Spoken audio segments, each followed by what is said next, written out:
ថ្ងៃនេះយើងមកដឹងអំពីមូលហេតុដែលយន្តហោះស៊ើបការរបស់សហរដ្ឋអាមេរិក U2 បានធ្លាក់ហើយក្លាយជាសាកសពបែបនេះនៅក្នុងទឹកដីរបស់រុស្ស៊ីចាប់ផ្ដើមដំបូងគឺនៅក្នុងឆ្នាំ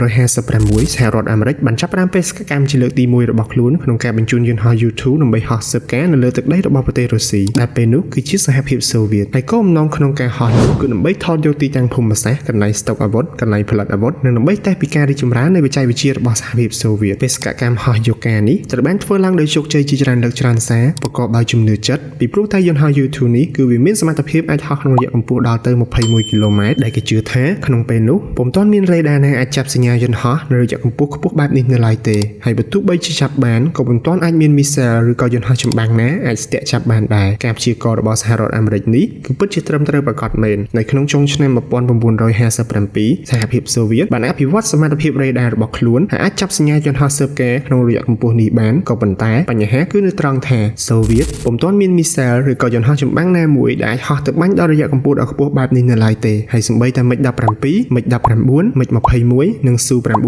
ដែលជាយន្តហោះចម្បាំងខ្លាំងៗរបស់សូវៀតកាលពីសម័យនោះក៏អាចហោះនៅត្រឹមតែរយៈកម្ពស់19គីឡូម៉ែត្រនៅឡើយដែរ3ឆ្នាំបន្ទាប់គឺនៅថ្ងៃទី1ខែឧសភាឆ្នាំ